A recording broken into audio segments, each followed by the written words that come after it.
Thank you, sweetheart. Oh man, is it just me or is this camera fresh right now? Like this looks good. Am I tripping? I'm tripping. I gotta. What is going on, everybody? How are you? Welcome back to Deep State News. I am your host, Dean Ovens. It is May 16th, 2021. I love you guys so much. I hope you guys are having a wonderful, wonderful Sunday. It's the day of rest, which reminds me I was supposed to do something for my. Gosh. Do you ever just feel like sometimes your brain is just like scrambling and like you're just like sometimes I feel like I have so many things that I want to get done that I just keep thinking about them and then never getting them done. I think and I'm like, I got to do that. And then I don't do it because I like move, my brain just goes and goes and goes sometimes. And it's just crazy, man. But I wanted to get this episode done. It's a very important episode. I'm super excited to dive into the assassination of John F. Kennedy. It's something I've been very passionate about. This is something that's going to be a big part of the show, guys. I'm gonna do this a lot. I'm gonna dive into all these cases and stuff. This one is not going to be like so in depth because it's the first one. Just getting my feet wet with it. But we have like some declassified documents and stuff I'm going to show you, and we're going to take a look at the actual assassination where he was shot there in Dallas. And that's going to be our first segment, guys. But today, our second segment, a little thing I came up with called "How You Doing." How you doing? Very simple. I'm gonna be like, how am I doing today? Today, I'm feeling a little bit. I'm feeling good, but I know it can change in an instant, and that's kind of what bothers me. But anyway, guys, we're gonna get into. We got 3 segments today. Actually, let's get started with our first segment. Actually, let's get started with our very first segment. I'm sorry. I'm tripping here, guys. My brain is scrambling right now because I'm trying to. I don't like to be scripted, but I'm trying to be a little more professional, I guess, and not just like speak off the top of my head. But the first thing I wanted to do, guys, was read this here. This is a plaque that I have, and it's a letter that I wrote to my dad when I believe I was in like second or third grade, second grade maybe first grade. I don't know. It was for Father's Day. Our teachers made us do it for Father's Day, write our dads. And my mom framed it for me. I have it hanging on my wall, and I look at it a lot, but I really don't like look at it. You know what I mean? Like I see it on the wall, but I haven't like taken it down and looked at it and thought to myself like, what was I going through when I was writing this, or like, what was I feeling then, or I think sometimes I just get so caught up in the moment because for so long, like especially dealing with addiction and stuff, we're taught to live in the moment. Like don't go outside of the moment. But sometimes, I mean,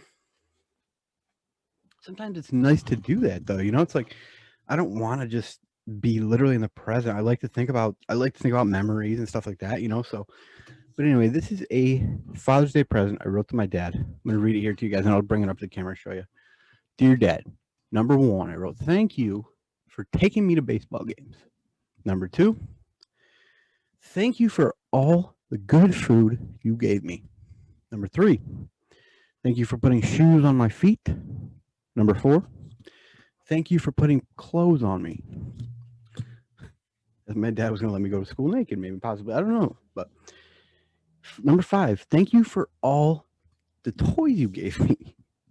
Oh my gosh. Number six, thank you for letting me play baseball. Dad, thank you for all the things you do for me. Love, Ian. I'm going to bring this up here for you guys and let you see it real quick. I don't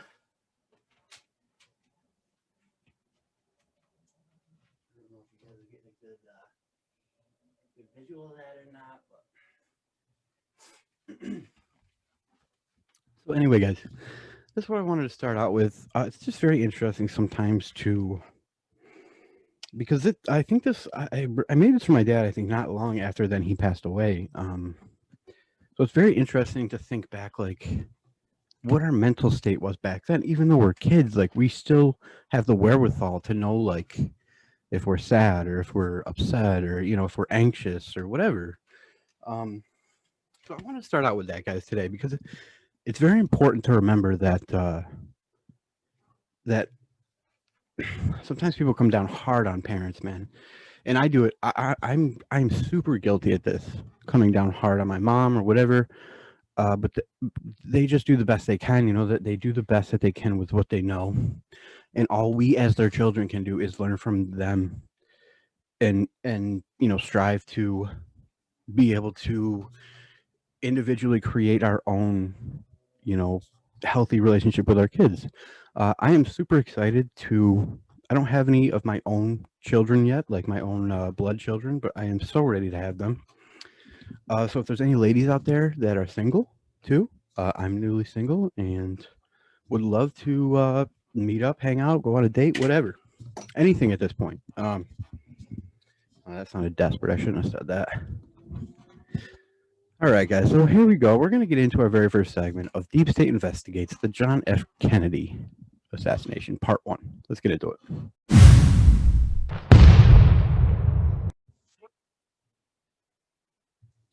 All right, you guys. So I forgot to tell you in the intro what I was supposed to tell you. I told you everything else that I didn't need to really tell you, but I was supposed to tell you to please subscribe if you have not yet done so.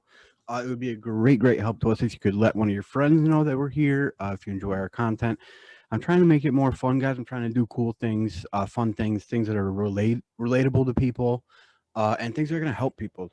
I don't want to just come on here and like run around and act like an idiot like some of these guys do. I mean, I could totally do that.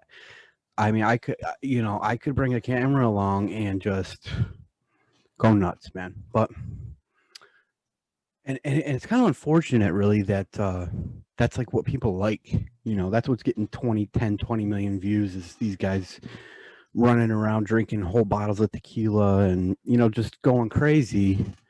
We're actually I'm gonna get into a little topic. We're gonna do a little addiction, mental health after the JFK thing.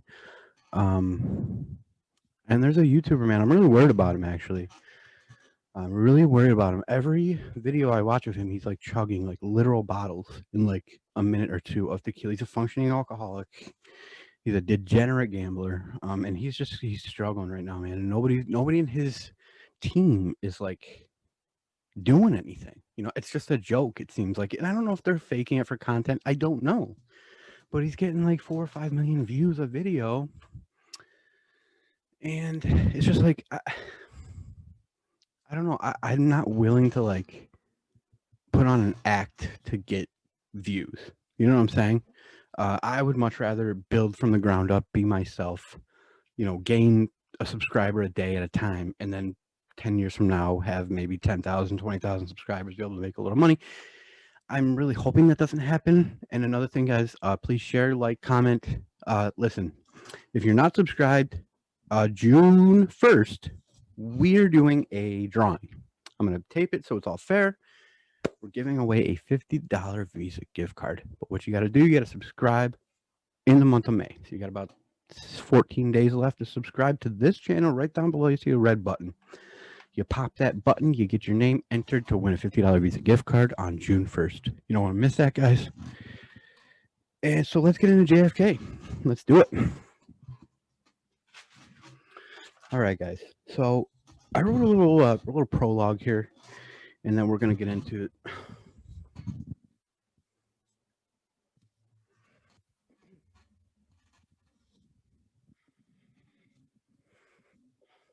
How do you like that now? What do you think now? Where are you going to go now? Microphone? Huh?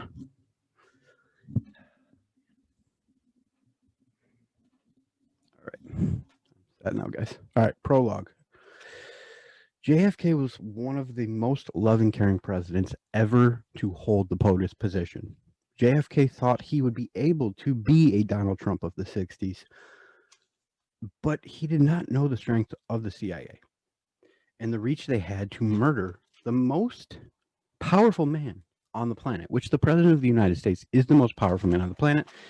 Actually, I mean, it may be the president of Israel. Netanyahu is pretty damn powerful, man, these days. So it's crazy to think back. I don't know all the presidents. I know a few. I know the big ones. I know a few like little ones that other people may not know. But John F. Kennedy was one of the most heartless, not heartless. What am I saying? One of the most like selfless, giving, cared about America, cared about the people that voted him into that office, and wanted to do every single thing he could through those 4 years to make sure that they had a better life when he left that office. That's who he was. He did not put on an act like some of these guys do and act like they care when they don't. That's what every politician does. But John F. Kennedy did not do that. John F. Kennedy was real when he was speaking to the people. You can see it. I've watched many of his speeches. He's real. He's talking to the people, and he's genuine. I mean, unless he is just the best actor that we've ever come across, which is possible, but I think he always had that rep though of just being that guy. And I don't think he knew the power of the CIA, how deep it went, how willing they were to kill a president because he wouldn't go along with their plans.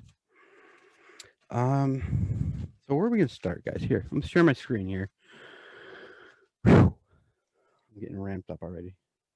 Guys, stay with me here. We're gonna get into a really cool thing I want to do. I want to play a couple clips of this YouTuber I watch, and then we're gonna talk about like addiction a little bit, depression, anxiety, getting out of your own head, and changing your mental state. We're gonna get into that, but let's get through. I want to get through part 1 of JFK here because I think you guys are gonna enjoy this. I know some of you are, but stick with me if you're not a buff of like history. You don't like that stuff. I don't either, but I find it fascinating, like the murder cases and stuff. That's what I find fascinating. I'm not trying to get in like the history and all that. I like the things where like something crazy went down and there's a claim that it happened this way and there's a bunch of things pointing over here that it happened a different way. That's what I like to figure out because I like to prove it. I like to connect dots and I like to come up with my own theory.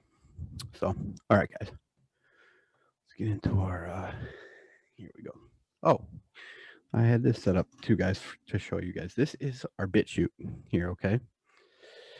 So you guys can come over here and check out some different content. Some of it's the same content, but some of it's different too. So you guys can check it out. If you would like, I will leave the link for this in the description of this video. Okay. Let's see what we got up first here. Okay. Jfk Assassination Records 2018 additional documents.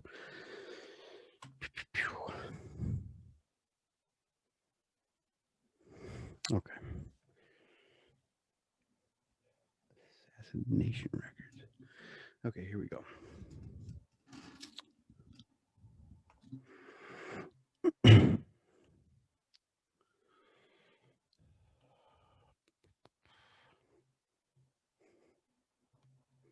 Not used to this yet, guys. It's a little weird. Okay, what do we got here? Holy cow, we got a lot of records. I'm not going to go through them all, guys. I really just want to talk about this a little bit, give my opinion, and then I want some of your guys' opinions, man. Like, I know there's not a lot of people watching, maybe 40, 50 people. And guys, if anybody out there knows somebody who would like to be a guest on Deep State News, like I can interview people over Zoom. If there's anybody out there that knows somebody that has like, you know, a lot of pull on, say, social media sites and would be willing to, you know, mention our Deep State Media name, because I'm trying to figure out how to grow, guys. It's hard, man. It's hard to get over that first 1,000 is really hard, but then I feel like to get from like 1,000 to like 2, 5 is like, whew.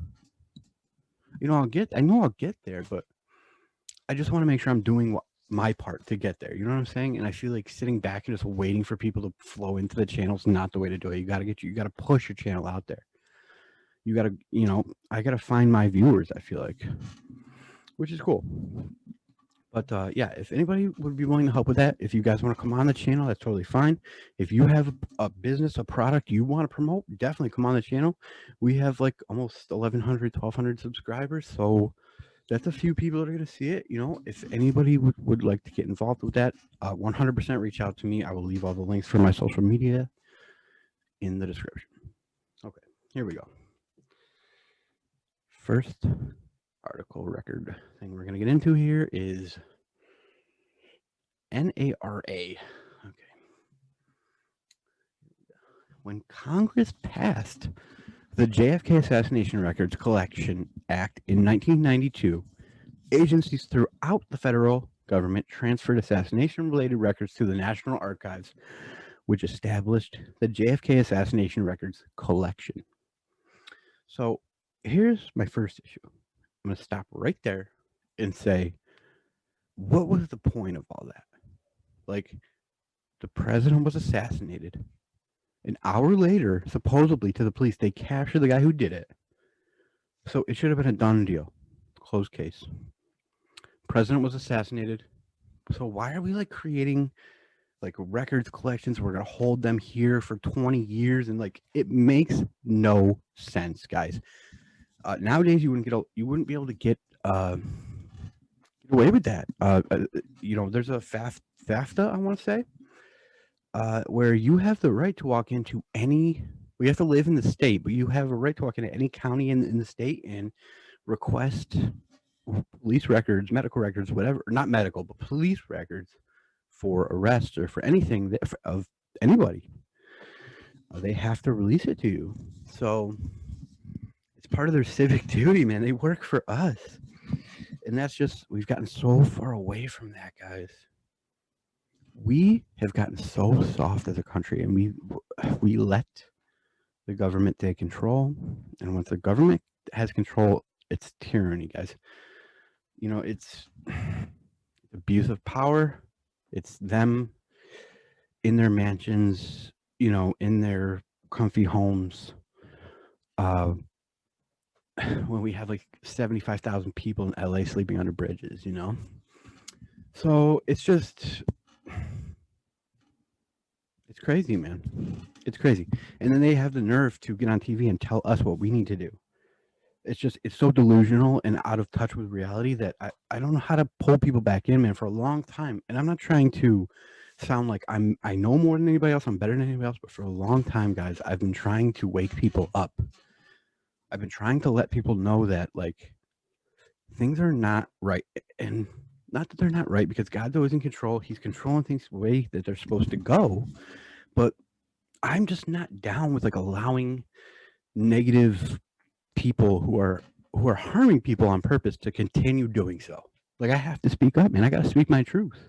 My truth is not okay with that. So it's what I do, guys. But anyway, JFK, it makes no sense here why they would have to seal these records.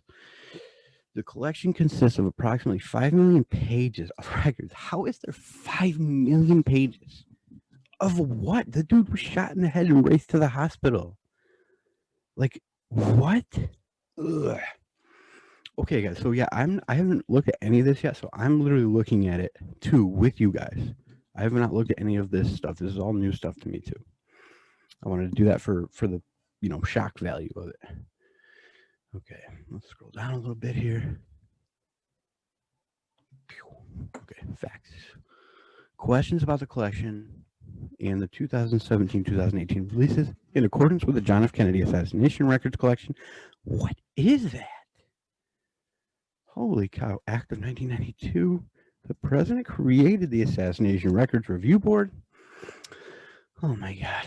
Like, it's just another thing to get money from people, man. Like, I guarantee these things have to be funded by tax dollars. You know it already, and there's no reason for this stuff, man. There's no reason for it. Like, people just have stopped using common sense. Like, it's not that hard to go. If somebody gets shot, if the president got shot now, the FBI would be there. They'd be on it. They'd solve it in 48 hours. Done deal. They would not need a 5 million page thing, 20 years, seal this, seal that. It was just weird back then. And I know it was weird for a reason, because it was not just some random guy who said, I'm going to go assassinate the president today. It didn't happen like that, guys. First of all, my theory, John F. Kennedy was being, I'm going to drop a little knowledge that I do have on the case here. He was being pressured to go to war with Cuba or to drop missiles on Cuba, something of that nature in about 1963. And he refused to. He said, no, I'm not going to kill innocent people.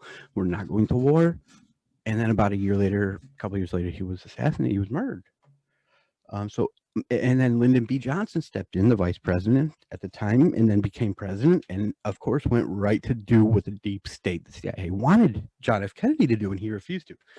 So it's all very, very sketchy, guys, to me. And see, I'm just connecting dots there, guys. That's what I do. I am a dot connector. It's not up to me whether you believe me or not. I connect the dots. To me, it makes sense. To you, it may not. But I gotta throw my, my dot connections out there, though. Okay, so what does the John F. Kennedy Assassinations Record Collection Act of 1992 say about the release of assassination records? According to the JFK Act, all records that were previously authorized by withholding by the ARRB under Section 6 are to be released no later than 25 years after the signing of the Act. For what reason, I have no idea. This is all government lingo. They just say a bunch of words and give you no meaning of why they're doing that, It's crazy. I hate it. I absolutely hate it, man. We need a severe government overhaul, in my opinion. Like, just gut it. Everything gone. All right. I'm going to move on to, right here. Let's hit this one next, guys. And guys, this is just part 1, too. We're going to go a few more minutes here, and then we'll do part 2 tomorrow. We'll look a little bit more into it. Okay, guys, this is a very cool page I'm going to show you guys, okay? All right. Definitely one right here that I wanted to show you guys. Pow, pow, pow. Oh, what? Let me close that.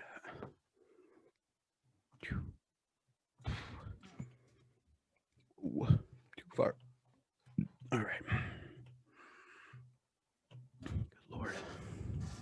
I'm going to move myself over here, guys. I'm sorry. Go to that corner. All right. The investigation. Oh, boy.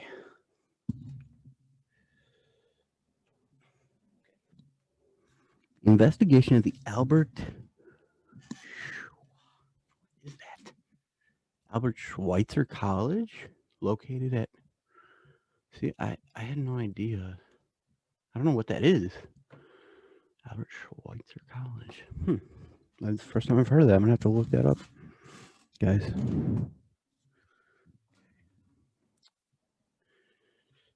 Boy, guys, this is frustrating me. Here we go. I'm trying to get it, guys, so I can read it here and like.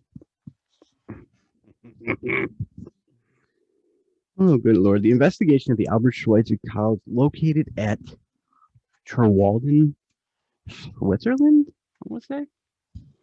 Oswald actually had announced his planned attendance at the school for the course beginning in the fall of 1959. The college revealed that he had not arrived at the present time. And this is Lee Harvey Oswald, guys, now that we're talking about the man who was charged with John F. Kennedy's murder. Oswald had originally written a letter from Moscow indicating his intentions to attend there.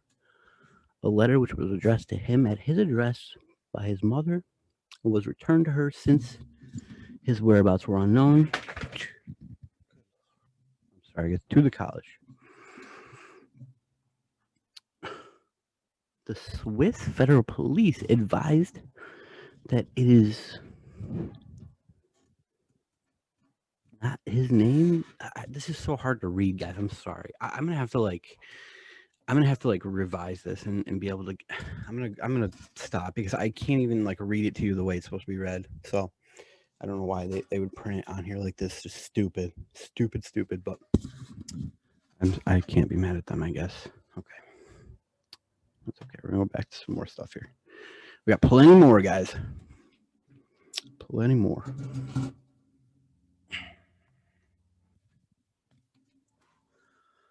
Okay. Let's see what this one looks like. Ooh, schedule of the... Okay, we got a schedule of the president here. The press secretary. I mean, they just... I get that the documents are old, man, but it's like... They couldn't take a better picture than this. I mean, guys, even that seems suspicious. Like, sometimes I may go too crazy at looking at suspicious things, but like, why could they not have taken a better picture than this right here? It's just like blurry. You can barely read it. Like, I just don't get it. I don't know. Schedule of the President, Texas, November 21st through 22nd, 1963. 9 p.m. Deadline on baggage. They got off the plane, guys. We're going to see it in a little bit. I'm going to play the video for you. They got off Air Force One on that morning. Baggage can be left at the White House Transportation Office anytime in the afternoon. I have no idea why this would be. This picture in itself, what would be the importance of needing to show this?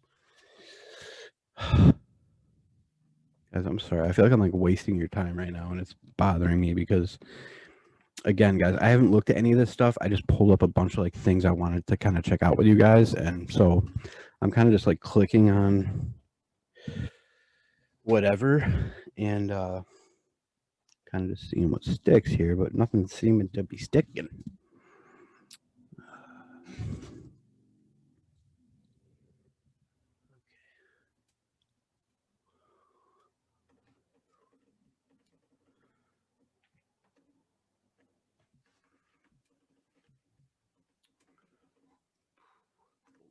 Here we go.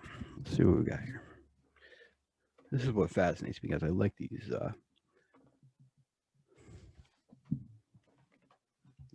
articles and letters and stuff, you know, just to see what they say, man. They're from around the same time, so around the same time frame.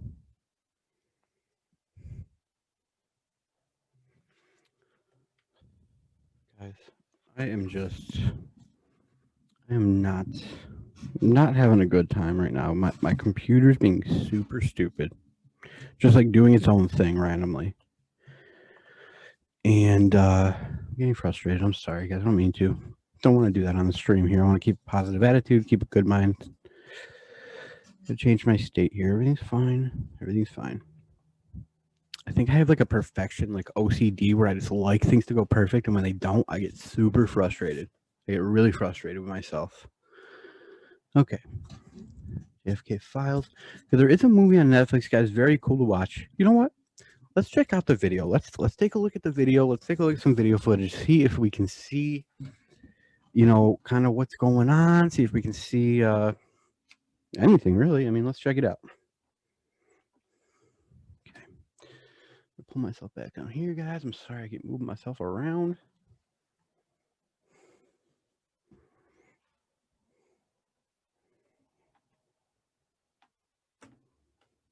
This one I want to show you guys because this one's very eerie to me too. We will watch the we are going to watch the actual assassination, like the actual shooting, but we might do that in part 2 tomorrow. I wanted to start out with this because this is in the morning, and a lot of people don't know this. They got off Air Force One. There's video footage of them here. I mean, some people do know probably, but okay, please don't be dumb here.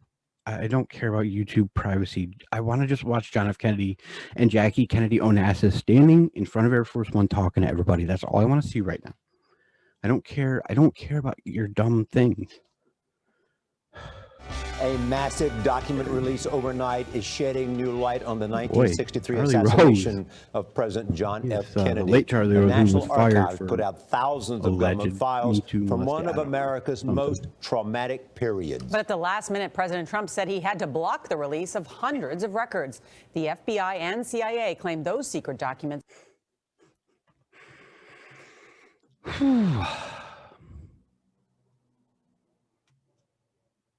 If you wear glasses or contacts, you must see this. A Japanese Nobel Prize. Please shut up. Could pose a security risk. CBS News had a team up all night reading the declassified papers to see what they reveal. Chip Reid is at the National Archives in Washington with what we have learned. Chip, good morning. Are you guys fans of these three? I can't stand these three people on this show.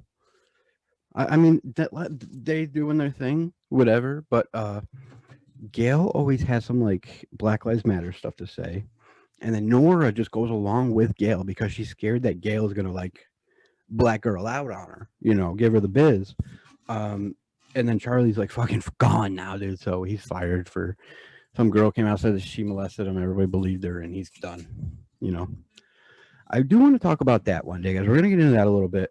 Not like get into it, but just like I want to know some different opinions, man, because I get the thing where like we gotta believe the girls, but like girls also lie though too, So like, where does that line come in, man? It's like I get it that there's victims out there that don't want to speak up, but there's definitely victims or liars that come forward and just want to get money, want to ruin people's careers, man. It's crazy because you don't hear that very often. Like, oh, she lied, she up, and it's just crazy, man. The guy always ends up taking the fall, and then we guys always have to hear about how women are underprivileged and this and that, and like they ruin freaking men's careers on a daily basis sometimes, and just crazy. Well, good morning. According to a 1992 law, last night at midnight was the deadline for releasing the last batch of documents pertaining to the Kennedy assassination. Now, some documents have been withheld for now for national security review, but that still leaves us tens of thousands of pages to read. President, better get on it there, Jim. Warm welcome. What happened that November day in Dallas still haunts the nation. It will be only a matter of minutes before he arrives at the trademark. A young president killed. President Kennedy died at 1 p.m. Central Standard Time. Very sad. Then the alleged assassin, Lee Harvey Oswald, was killed 2 days later. Stirring rumors. Super duper sketchy part right there. Very sketchy to me. Okay. So the first thing is the police somehow caught Lee Harvey Oswald an hour after JFK died, which was not long after he was shot. Now, could anybody tell me how it would be so easy, especially in 1960s, for cops to find this guy in an hour? I mean, nobody knew, like, where did they go to get that information that it was him? And then he ends up dead 2 days later. Very suspicious. I don't believe Lee Harvey Oswald was the only shooter. I believe he may have been one shooter, but I also believe that he was hired to do this by somebody higher up in the government who wanted JFK gone. Rumors of a conspiracy, but the newly released documents show the FBI knew of a possible threat against Oswald. FBI Director J. Edgar Hoover wrote a memo saying the night before Oswald was shot, a man called saying he was a member of a committee organized to kill Oswald. The FBI reportedly contacted Dallas police, who assured them adequate protection would be given. However, this was not done.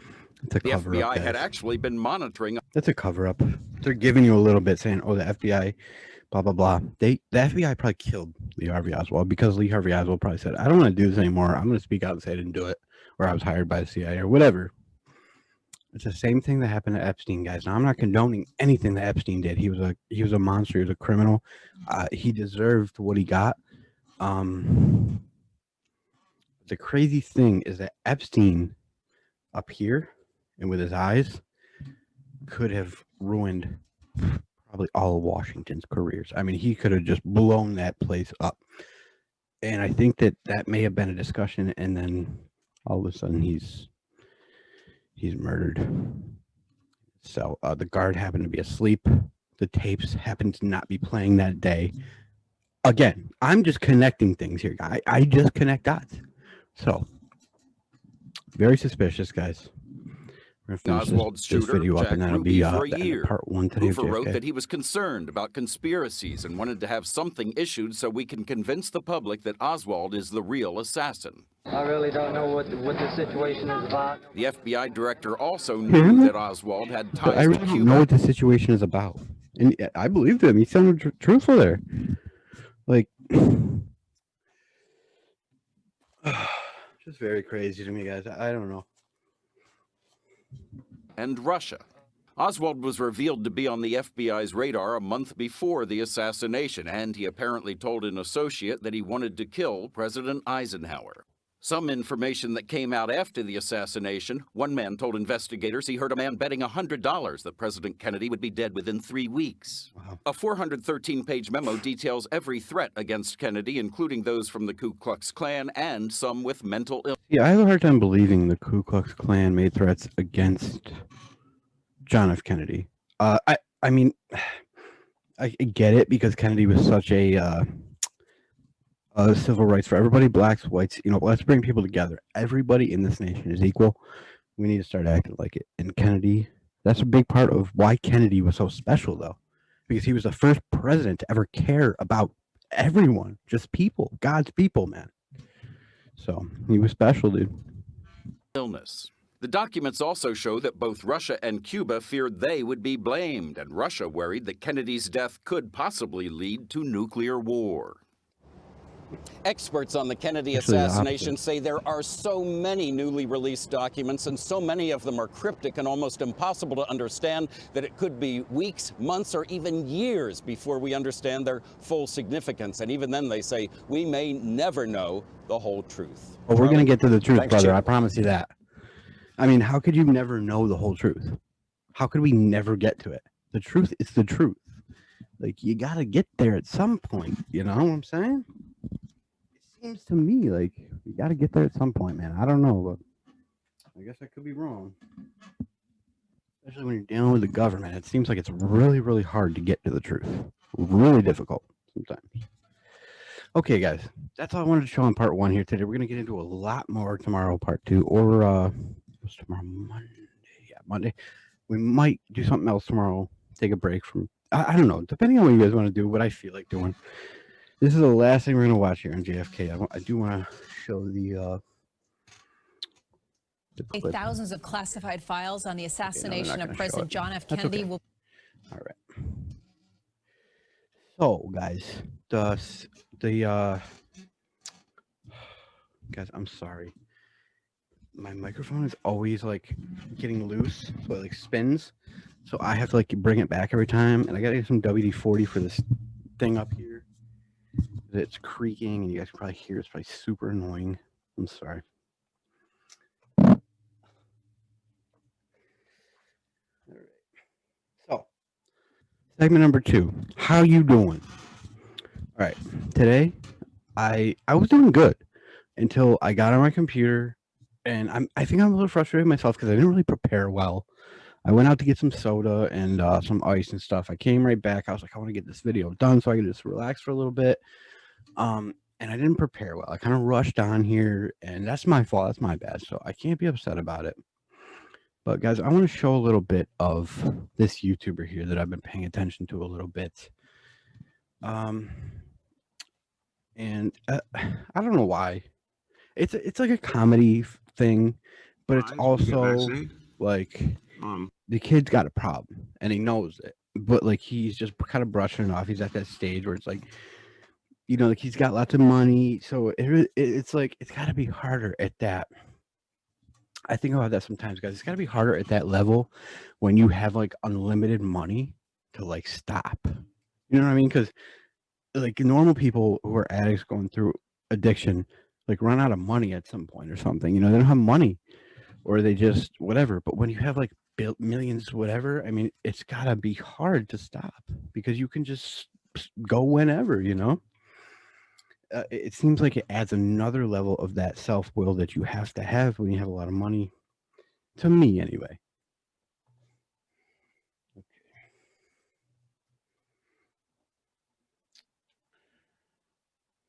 Steve will do it. Here he is.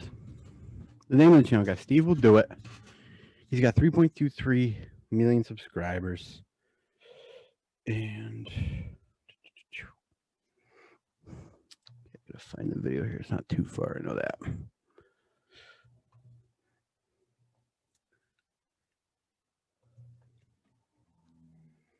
It's just funny, man. One of their friends like dressed up as Dr. Phil and did like an intervention type thing. It's really funny, guys.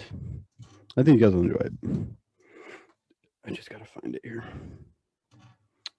Past it.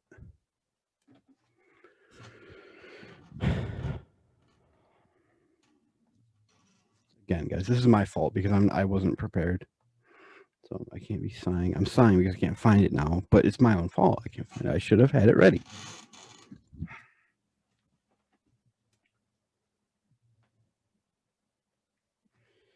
Come on, Dr. Phil. Where are you, Dr. Phil? Come on, doctor. The good doctor. Come on, guys. Really?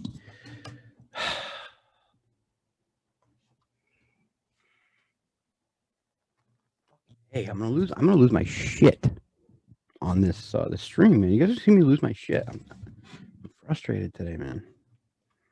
It was hot out. A hot walk. I had to walk back with like a bunch of stuff. Got home, rushed on here. I'm feeling unprepared. I'm feeling like this is a bad video. I'm not feeling like it's good. That's my problem. I'm sorry.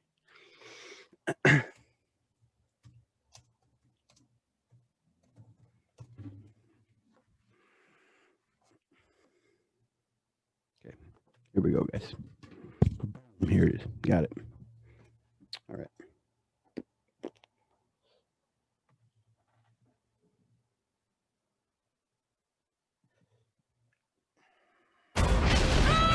Those who wish me dead. How do I get us out of this? Don't miss the must-see thriller in theaters and on HBO Max. I have a pretty sharp axe. Those who wish me dead. Rated R. Now playing in theaters and on HBO Max. Warning, Steve is a trained professional. Do not attempt anything you see on this page. All right, boys, before we get this video, I want to say that this Dr. Phil interview is with the best actor ever, Adam Ray. But before we get into this, going into this interview, I told Adam Ray, like, this shit's real. There's no script. I'm just gonna act like this is a real show because this is real life shit that happened. So even though I'm with an actor, I just want to explain to you guys that this is fucking, like, this is some real shit. The stories about the snowboarding, losing all that money and whatever, it's all real. So I just want to say it wasn't scripted, but I love you guys so much. I'm not gonna be uploading next week. We're in Brazil. You know what, guys? I'm not sure what he does, what he got famous for, but now he just like he goes around and he like he surprises people. Like on Mother's Day, he showed up to this mom's house. She has like 5 kids, no husband, gave him like 50 grand, like a car. Like he does a lot of stuff like that now. I'm super proud of him for that. But it just I worry for him, man. I worry for him. He's like losing $300,000 a night gambling and drink. I mean, to watch this kid drink, it's like I could throw up from how much he drinks in a video. It's crazy. Traveling, we're going to fucking Colombia. So I love you guys so much. I will see you next week. Well, or no, I'll see you fucking in a few weeks. Previously on Steve Will Do It. All right, I was down $30,000. I think I worried because I don't want to wake up one day and like he's dead. Like this kid is such a good kid and just he's genuine, man. He's genuine. He's got good content. He goes out and helps people in his content. He's a great kid. He cares about people, but he's not caring about himself right now, man. And I don't want to wake up and Steve's dead because he OD'd, whatever. He hung himself. I mean, like a knight with shining armor, Dana White comes in and he wins back my $30,000. What do? End up losing the $30,000 that he gave me, plus an additional $50,000 the next day. Jason Ernie. I can relate to this story. I think that's why I liked it too. Not this particular story. I mean, I wasn't spending $30,000, but I would spend a good $5 grand in a night and walk home with $5 in my pocket to get a pack of cigarettes. So, it's hard to admit, man. It was a low point, dude. It's hard to explain that. And Alex Editor, they left. It's hard to explain that knot in your stomach when you realize you just lost $5,000 in like 3 hours.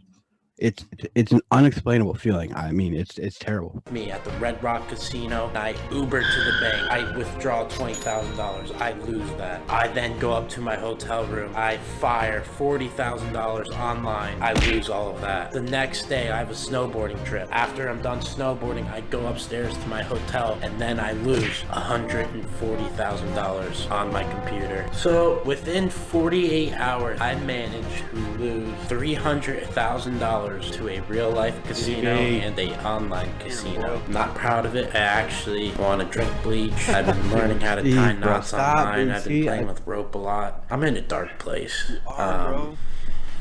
You need to, like, to be continued, I guess. Stop, dude. I don't even know what to fucking do. I can't work out. I can't fucking communicate with anyone. I can't talk to Selena or anything. I'm literally deep into gambling. I get it. No, listen, I get it. I've been there. I'm trying to be happy through this.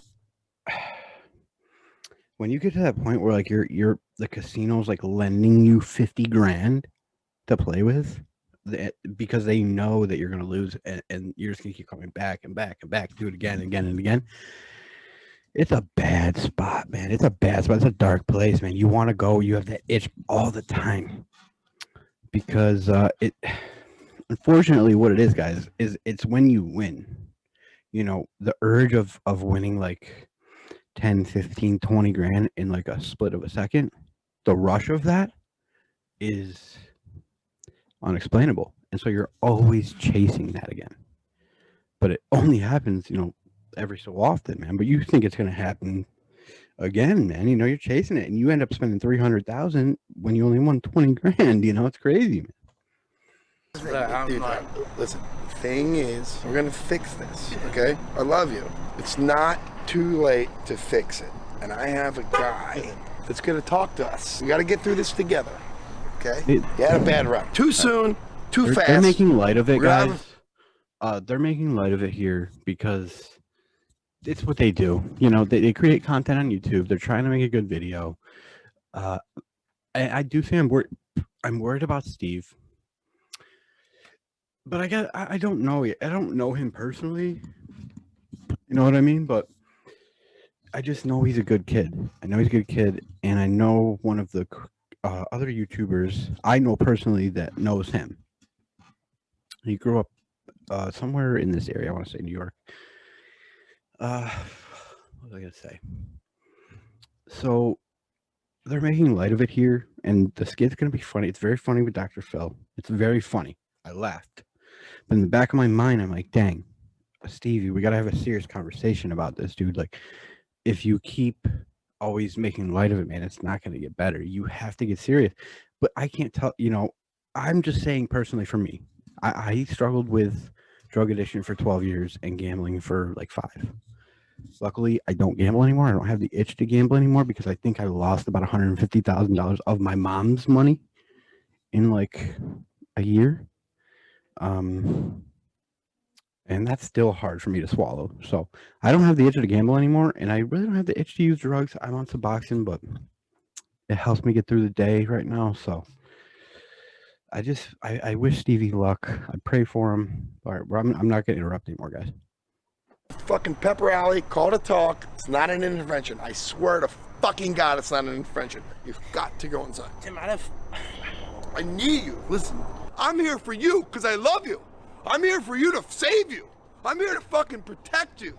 So we're gonna go in here, we're gonna have a pep talk. Just gonna talk. I think that's really what he needs. Fine. Of course, that guy was joking, but like he really needs that. Of course, his mom was the mom who was like, I'm not have a mom to get serious with him. Welcome back to the program. Now, on today's show, we're dealing all about adversity, okay? And our next guest, an uncle and nephew combination who are in it to win it. Die hard. They get knocked down, they get right back up again, Chumbawamba style. Now, gambling is something that we all struggle with day in and day out. I bet myself before it came out that I wouldn't talk about gambling. I'm down $50 already. Tim is trying to see if he can help his nephew, Steve, turn his life around. We'll see if we can do just that. Please welcome It's not Tim actually and Steve. Dr. Phil. I don't know if you guys know, but very good logo. They did a very good job. Huge fan. Great fan. Very nice to meet you. And I did notice that you walked onto the stage with a lit cigarette, and that's the type of swagger and mojo that I fucks with. And a White Claw. Okay. Now, Steve, you're here because your uncle Timmy has said you can't control your gambling habits. Is that correct? As of right now, yes, but I want to point out that this guy has just as big as a gambling problem as me. That's not what we're doing right now, bub. This guy? Hey, watch your fucking language, okay? I'm sorry, Doctor. That's fine. I gotta agree with him on that one. I feel like this guy's got the range. Shut your goddamn mouth, Timmy. Move on. Okay, well, it's my show. I'll dictate when we move on, cocksucker. Now, Steve, how did you develop a relationship with cash money? That's all right, we'll come back to you. Timmy, gambling is something we all struggle with, okay? Because every day we're rolling the dice. We'll edit in some crowd applause. I think that there's... Wait, are you talking to me? I'm talking to my editors, Timmy. Not every conversation is directed towards you. There's an eye in Tim. There's a fucking eye in Tim. Anyway, if you hijack my show right in front of me, I will take my coat off. I will take my pants off, okay? And I'll do stuff to you that they only show in the movies. Now, Steve, describe for our viewers what happens inside of your body when you hit that jackpot. When you win a goddamn jackpot, you were on fucking planet Pluto, right? I'm in it. I love the rings of Saturn. We're skiing. I want to go there. You're looking down on the world being like, fucking, you didn't think I could do that shit, right? He's right. That's what I'm putting down, Steve, and this is why I wanted to have you on the show, because I myself like to dabble in cards, slots, button clicks, okay? But I think that there's something to be said about rolling the dice and winning and feeling good about yourself. How much money did you win in the last 2 weeks? A lot of fucking shit has happened in the last 2 weeks. No. Brian, you owe me $50. I told you he had a Bud Light in his pants. He's right on. He's right on. The last 2 weeks, I was up 220 grand in Bitcoin, up $23,000 in cash, right? What happened? Hey, it's okay. Tell the truth. You can tell me. Hey, dude, literally, at one point I lost the $23,000 in cash, X that out, and then I owed the casino $30,000 because I have a credit, $50,000. So I owed him. Dana White came. UFC's Dana White. We'll put a picture of him up there right next to my head, so it looks like I'm bigger than him. He's a genius. Okay, I hate to say this because I feel like I disrespected the fuck out of Dana, and I'm sorry. He won me the $30,000 back that I owed the casino. That's a good friend. I was there. I saw it. Hey! No. Can I just interject real quick? There is nothing better than some ice and a crisp Dr. Pepper over ice. I mean, that is a delight for me throughout my day.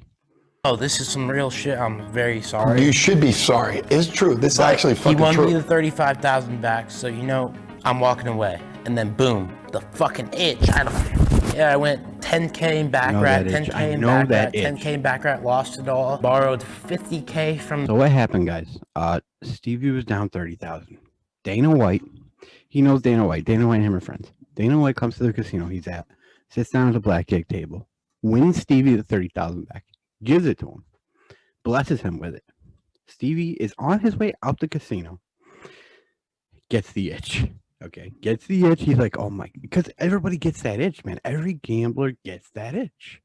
Because you think to yourself, okay, I have 30,000. I can turn this into 150,000. I can turn this into $1 million if my cards are right tonight. And that's it. That's the struggle, man. Is when to walk away. You have to know when to walk away, man. You have to know when it's time to go. You have to. It's a very specific moment in that night or whenever it is when it's time to leave and you have to go, man. And that was his moment, and he didn't do it. He lost the whole 30. The casino. Shut the fuck up. Very, very disrespectful. Dana White came down there, won him 30,000 back, gave it to him, and then Stevie lost it.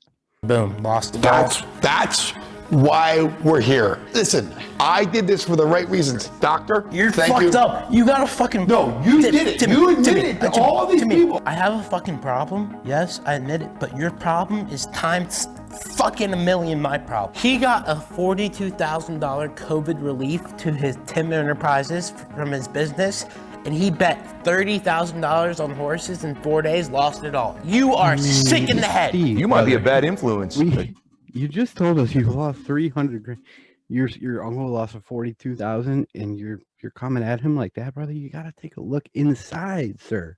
You gotta look inward, Timmy. And that's what I'm realizing. The guy who brought the problem. I think he's kidding. Is the problem, Timmy? It sounds like you've got, like we all know, a big set of problems.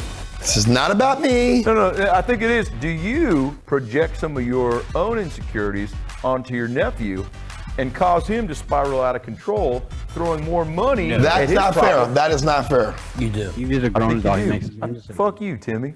How does that feel? Hey, Timmy, look at me. Look at me. Fuck you. Oh my Now, God. Steve, money is something we all love to take care of, okay? I know you've got some in your pants. I saw you walk in here, cash money dripping out of your pockets. What's your favorite thing to spend money on? Gambling. I knew you'd say that. What's your second favorite thing to spend money on, Steve? And be honest, this is a safe space. Scratch off slots. It's the same as gambling. Those things are synonymous. It's like peanut butter and jelly or anal and first dates. What is your favorite game to play, Steve? I like to play slots, particular Sweet Bonanza. Sweet Bonanza. I'll play Sweet Bonanza. Very fun How slot, many times will you play Sweet Bonanza before you feel like I've hit my max? See, the problem about Sweet Bonanza, it's an online slot, and Stevie won $120,000 on it one time, and that, you know, that's always going to be his slot now, because that's it for everybody. When you get that one hit on that slot, that's your slot, and you cannot stop playing it because you think it's going to happen again. You're chasing it. You're chasing it. Chasing it. Chasing it. A hamster wheel of addiction. Take a bath. Hold, please. You hear what Dr. Phil just said? Take a bath. Dude, I had a Yoko Ono Japanese bath. Oh my God. Timmy, nobody's next question was, hey, did you take Yoko Ono baths, Timmy? Now you see what we're working with here, Steve? We are a product of our environment. Now, you've been down, okay, but I don't think you're down and out. I feel like you're down for the time being until you decide to make a change. Now, when we started the show, it looked like Steve was the main concern here. Turns out the tables have turned. It's up to him. You've got Timmy, Nobody who else takes can do it. Yoko Ono bubble baths He has to make and plays with himself while he thinks about Seabiscuit. I think it's you. It's you, Timmy. I've never bet my own money like that until I met you. He wouldn't know how to gamble, okay? Guys, absolutely not. I mean, for me personally, I don't believe that you can sit there and blame somebody else for your problems. I started using drugs at 17 years old. Some of you may know this story, some of you may not. I'm going to do a quick version here. I went through like 4 rehabs, lots of relapses, lots of lies, lots of stealing, lots of everything, man. And until I was ready to be done, until I was just done, I couldn't do it anymore, did not want to continue doing it anymore, is when I wanted to stop. Other than that, I never had that feeling of like, I'll never do this again. I always knew I was going to go back to it. I knew, but my family would always be so, you know, just gung-ho, like, you gotta do this, you gotta do this. But they didn't realize that, like, I wasn't ready to do it. You know, it was my journey I needed to go through to get to where I am now. And that's for everybody, man. That's for every addict. I don't care who you are. You have to be ready yourself. You cannot do it for anybody else but you. He wouldn't be Sweet Bonanzaing his dick off if you didn't start being like, hey, if you put money on that, you could win that. No. You're coming at me on the wrong way, man. I would love you, Timmy, to look into that center camera and tell our viewers at home why you're not a bad influence on your I am nephew. a lonesome dove. And I've flown through a lot of hurricanes, and I love my nephew, Steve. And when he has tragedy and he feels suffocation, I bring him on to the show because I don't have the power to save him. We're here today so that this guy doesn't suffer the same suffotage that I've suffered. Okay, okay. You drink. I know you drink. How much do you drink a week, would you say? Effortlessly? Timmy, I swear to God, I will bitch slap you with your bitch tits if you say one more fucking consonant. Go ahead, Steve. Well, if I'm gambling, I'm drinking. And I love that, player. This is something that I understand because I'd like to gamble, okay? I like Sweet Bonanza. Same you know, way. full disclosure, I enjoy it. I was the same way. It's actually how I got my only DWI. I was on my way to the casino, and you know, guys, I was one of those addicts who, like, I didn't care what it was. If it made me feel good, I just would always crave more of it. I was addicted to more. I wasn't addicted to like certain things, but I was addicted to more of what was making me feel good at the time. So I couldn't wait till we got up to the casino. I had to drink in the car while driving up the way to the casino. You know, it was always just things like that for me. I would always just take risks. I didn't care. You know, I was really just having a good time, you know, but it got too far for me, man. It got way too far. I got wicked addicted to heroin, opiates.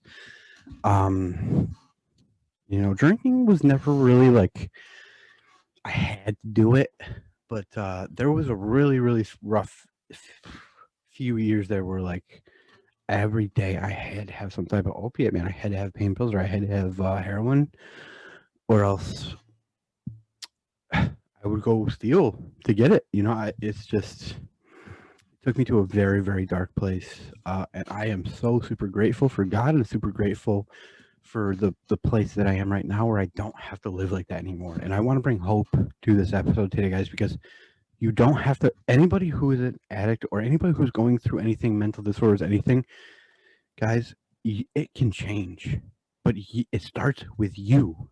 It doesn't start with anybody else. It doesn't start with throwing blame on this person, that person. It starts with being able to look inward and say to yourself, what am I doing wrong and what do I need to do to fix it? The problem and the solution. Fat blunt every now and then, okay? And Sweet Bonanza and a fat blunt and a vanilla latte, hey, that's fucking game set match for Phil over here. Well, look, there's been a lot discussed here today, and I think we put it all on the table, and I do want to say, Steve, I've seen it, I've done it, I've fucked it, I've sucked it up. So I've got a list of programs that I'm going to email to you and recommend and how you can start building the next chapter of your life. With all due respect, Dr. Phil, I think the only way I can come out of the trenches, because I'm in the trenches. Well, you're deep in it. Is if I win it all back. And I've read all your books. When you said, brother, it's not a gambling problem if you're winning, that touched me. You read my books? All of them. Every single one, Dr. Phil. I feel like I just got to win it back because I'm a winner. Brother, you are a winner. That's the only option. I got to win it back. Anybody who is an addict at gambling like you never win, because what it is, guys, is he'll get up to 200, 300,000 and then he'll want to go gambling.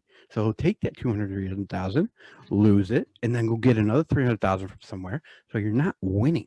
You're losing every time. There is no winning when you're a degenerate gambler like I was and like Stevie was here. There is no winning. You never win. Because you never know, you never walk away, man. I would live in the fucking casino if I could. You go win that fucking money, buddy. I will. Thanks, buddy. Timmy, go let's go. Get that fucking cash. Let's go. Be a wingman. Let's win it back. You guys go fucking get it. Let's win it back. I don't know how this is gonna go. I don't know if we should finish. Good luck to you. I don't condone this at all, guys. Like, he really has a problem, and he really needs help. And I'm not a fan of like the making light of it, because it's really serious. The kid is drinking from morning to night, morning to morning, actually, like literally 8 in the morning till 2, 3 in the morning, and gambling like a MFer. Just, I'm worried about the kid, man. He's a great kid. I love him. I love watching his content, and I'm worried about him. He's a really, really cool dude. Thanks, Dr. Phil. Thank you. A pleasure, Steve. I'm not a fan of them making light of this out here. Well, how about that? You see, that's just a great metaphor for life. Not everything goes the way you planned. We're here, Dr. Phil's recommendation. We're here in... Dude, let's do a crazy order. Here we go. Now, go. Drink. All right. A little bit. Just a little bit. Oh, yeah. And now? Yes. Literally carries a bottle of liquor everywhere he goes with him. He always has a big ass bottle of liquor in his hand. Everywhere. That's where he's at. Every time I see you, you tip me an exorbitant amount of money. Those Who Wish Me Dead is a pulse-pounding thriller. You know this thing's gonna end, right? Action-packed and gripping from start to finish. I'm gonna get us out of this. Those Who Wish Me Dead. Because I think you think I'm parking your car, but I'm Steve's uncle, and we love you so much, but the tips are too big. So I'm very nervous. We need Dana White energy right now. Boys, I literally lost 200K plus Bitcoin on this website in the past week. I lost so much money on this website. They have a little system here. If you lose that much, they give you a little percentage back. That's that percentage. We're doing a $10,000 Shit, he got a $50,000 back. That's we are flying $10,000 to the fucking Red Rock. I'm in. You're in? Oh, we need this, man. Come on. It's his game. That's him. We hiking. All right, both flags. Nice. One more back. We need purple. Watch him do this. Watch him do this. Watch him do this. Good Lord. No way. No way. No way. He just won 50 grand. First 5. Holy. We have to keep firing. We have a $10. This is where things get bad. This is where things get bad when he goes to cards. Slots are unpredictable. You never know what's going to happen. Cards are a motherfucker sometimes. They're either hitting or they're not. And you guys, if you know cards, 50 cards in the deck, 52 maybe, I don't know, jokers. You can definitely, it's very easy to know when they're going to hit, know when they're not going to hit. But sometimes you get tripped up a little bit, especially when you're like 3/5 deep of liquor. You know, it's hard to keep track of those cards, man. We win. Sorry, Glenn. All right, Sorry. go. This guy Glenn makes us work. I want to see him do it, but I want to see him stop. I want to see him get healthy. Stop gambling, stop drinking, brother. You better. Oh, Glenn! Glenn! Give us an easy one, Glenn. Oh, nice. Playing blackjack here. Bro, we're nice. He's up 70,000. On the house street.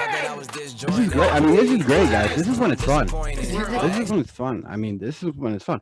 But it's gonna turn around. See, there's always that point where it's time to walk away, and he's gonna reach that point, and he's gonna keep going because that's who he is. He's got to keep going. He's up right now. You don't stop when you're up. You win more. More. I'm addicted to more. 9. Yeah, let's get the fuck out of here, Glenn. Taking the jam in the background, man. We can go to the fucking Red Rock. I'm in. Looking at the left, You gotta pay. Hey.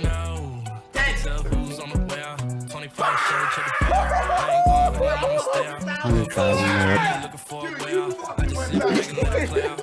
I hated Glenn. I couldn't stand this guy. His shoes right out. Started with 15, up 100,000. Let's just do 10,000 on the slots. Then we're done. See, this is the mission accomplished right now. It's like deciding on when you should walk away. That money can be gone very quick. Just in case. Just one Especially roll. with these, it's at $20,000, $30,000, $40,000 huge. That's 3 million. Oh my God. Good lord, he got the bonus again. He's gonna win this one day. Oh, wow. Yo! No. Oh, yo! Dude, it's a big deal. Right. Oh, no.